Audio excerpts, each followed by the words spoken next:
সুন্দরবনের সেকেন্ড ডেতে ইলিশ উৎসবে আমরা কি খাওয়া দাওয়া করলাম সেটাই তোমাদের সাথে শেয়ার করব। তো প্রচণ্ড বৃষ্টি হচ্ছিল সকালে, তাই জন্য বোটে যেতে পারিনি, তাই বাবাই বাইরে থেকে চাটা এনেছিল, তো সেটাই খেলাম। তারপর বৃষ্টিটা একটু ধরে যেতে চলে গেলাম বোটেতে। বোটে উঠতে ওনারা আমাদের দিয়ে দিলেন চা আর বিস্কুট। তারপর আমাদের প্রথম টুরিস্ট স্পট ছিল সজনেখালি ওয়াচ টাওয়ার, সেখানেই দেখলাম সুন্দরী গাছ। তারপর চলে এলাম বোটেতে। তারপর আমাদের টিফিন দিয়ে দিল, টিফিনে ছিল কচুরি, ছোলার ডাল আর ডিম সেদ্ধ।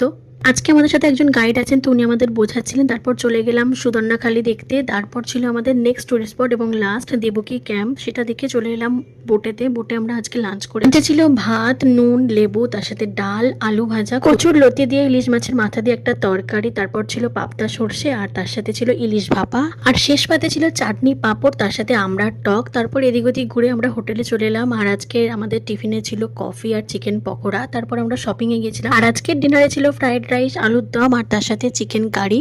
তো এই ছিল দ্বিতীয় দিনের খাওয়া দাওয়া। নেক্সট দিনের ভিডিও নিয়ে খুব তাড়াতাড়ি আসছি, দেখা হচ্ছে নেক্সট পার্টে। টাটা।